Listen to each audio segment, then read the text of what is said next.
मान्यवर, चार दशकों से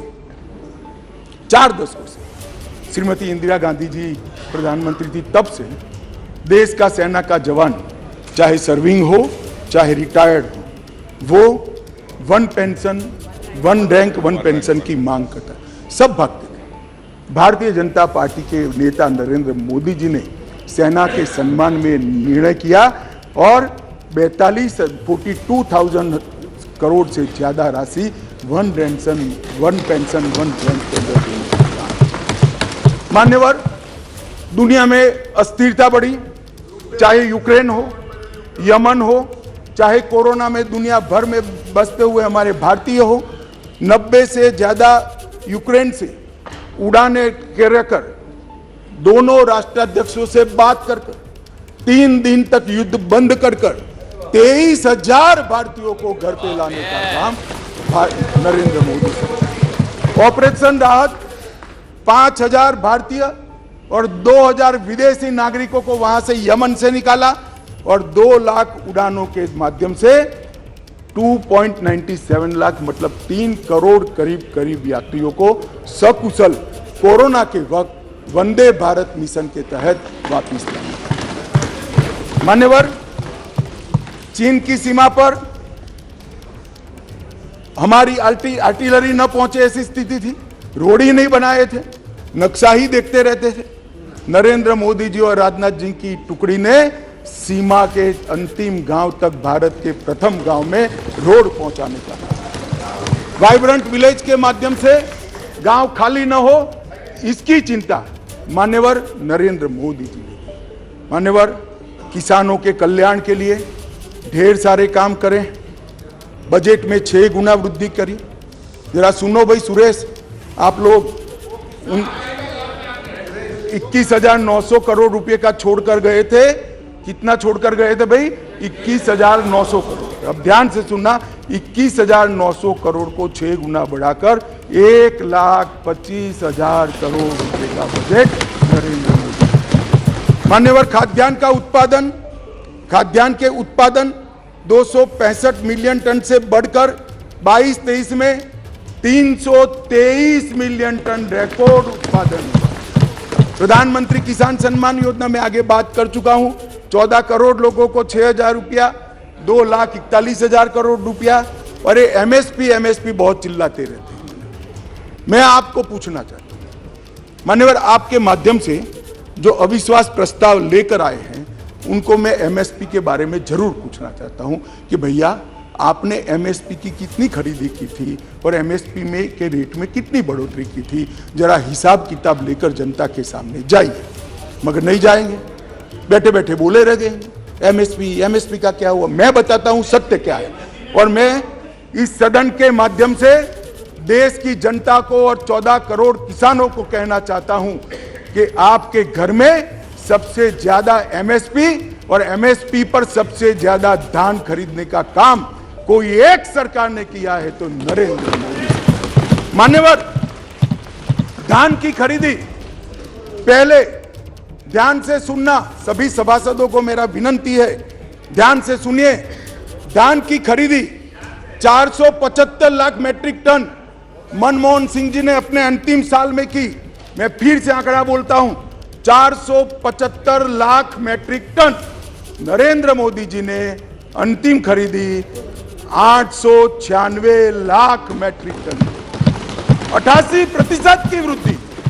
मान्यवर, और लाभार्थी किसान पहले 76 लाख थे, अब 1,31,00,000 लाभार्थी किसान। मान्यवर, गेहूं की खरीदी एमएसपी पर खरीदी, इसके अंदर मनमोहन सिंह जी और इनकी यूपीए की सरकार 251 लाख मैट्रिक टन छोड़कर गए थे, 251 लाख मैट्रिक टन।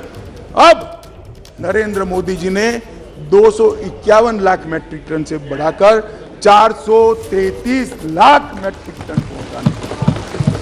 और पहले गेहूं 20 लाख किसानों का खरीदा जाता था, अब गेहूं 43 लाख 43 लाख किसानों का खरीदा जाता है। मान्यवर, मोदी जी ने कहा कि किसानों की आय 2 गुनी करेंगे। हमारा मखौल उड़ाते थे, अभी भी उड़ाते हैं, शायद 5 साल बाद भी उड़ाएंगे। समझ नहीं पड़ी है। मान्यवर, हम कहते थे कि हम किसानों का आय 2 गुना करेंगे, हमारा मजाक उड़ाया जाता। अब मैं बताता हूं मान्यवर, मोदी जी ने निर्णय कर दिया कि किसान की आय से, मतलब खर्च से, लागत से 50% कम से कम एमएसपी रखेंगे। ये बहुत बड़ा ऐतिहासिक किसान हिस्से से निर्णय है। मान्यवर, धान की एमएसपी जो 1310, मैं फिर से एक बार ध्यान आकृष्ट करना चाहूंगा, मनमोहन सिंह जी, यूपीए सरकार, जिनको हम पर अविश्वास है, वो यूपीए सरकार धान के एमएसपी 1310 छोड़कर गई। कम खरीदते थे मगर रेट 1310 था, हमने ज्यादा खरीदा और उसके दाम को भी 1310 से बढ़ाकर 2040 करने का। मान्यवर, गेहूं 2013-14 में 1400 रुपया एमएसपी छोड़कर गए थे डॉक्टर मनमोहन सिंह, यूपीए, और आज 2013-14 में 1400 से बढ़कर 2125 रुपया एमएसपी करने का। हमने गेहूं ज्यादा भी खरीदा और गेहूं का दाम भी ज्यादा दिया। मान्यवर, ये ना ही किसान हितैषी है, ना एक गरीब हितैषी है, ना एक पिछड़ा हितैषी है। उनको अपने परिवारों के अलावे किसी का ध्यान नहीं। और इसलिए मोदी जी ने आज कहा है, 9 तारीख को आज कहा है, 9 अगस्त को, परिवारवाद ट्वीट किया, भ्रष्टाचार और तुष्टीकरण।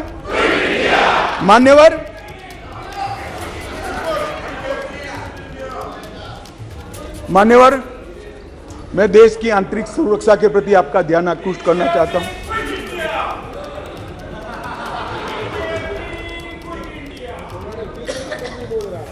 भाई, अभी भी सत्यता स्वीकारो, नहीं तो जो होए उसके भी आधे हो जाओ। मान्यवर, मैं देश की आंतरिक सुरक्षा के प्रति इस देश की जनता का आपके माध्यम से, महान सदन के माध्यम से, मान्यवर, पीएफआई कई सालों से देश को तोड़ने की, देश की जनसांख्यिकी बदलने की और देश के अंदर आतंकवाद के बीज बोने का काम कर रही थी। एक ही दिन में सितंबर 22 में 15 राज्यों में 90 से ज्यादा स्थानों पर रेड कर पीएफआई पर बैन लगाकर जेल की सलाखों के पीछे डाल दिया। मान्यवर, देश भर में पीएफआई को हमने बैन किया। दुनिया भर में भागे हुए गुनहगारों को आज वापिस लिया जाता है। एनआईए के 9 घनघोर आतंकवादी कृत्य करने वाले लोगों को दुनिया भर से चून उठाकर हम वापिस लाए और 6 राज्यों की पुलिस को भी उनको वापिस लाए। सचिन बिश्नोई, सिद्धू मूसावाले की हत्या का आरोपी था, उसको भी वापिस लाए और तंवर राणा का भी केस अंतिम सुनवाई तक पहुंचा है। मुझे भरोसा है बहुत कम समय में बॉम्बे के बम हमले के आरोपी राणा को भारत की कानून की अदालत के तहत लाया। मान्यवर, विदेश में भारतीय दूतावासों पर, लंदन, ओटावा, सैन फ्रांसिस्को पर जो हमले हुए, वो तीनों मामलों को हमने एनआईए को सौंपा है। और मान्यवर, लगभग मैं यूएपीए को कठोर करने का निर्णय बिल लेकर आया था यहाँ पर, और उस सदन में दिग्विजय सिंह कहते थे इसका दुरुपयोग होगा। मैं आज सदन को बताना चाहता हूँ, विपक्ष को भी बताना चाहता हूँ, यूएपीए का उपयोग टेररिस्ट कृत्य करने वाले इनके खिलाफ होता है। हम किसी को डरने की जरूरत नहीं है। उस वक्त भी मैं नहीं समझ सकता था आपको क्यों डर लग रहा है, परंतु जिन्होंने टेररिस्ट कृत्य नहीं किया उसको डरने की जरूरत नहीं है।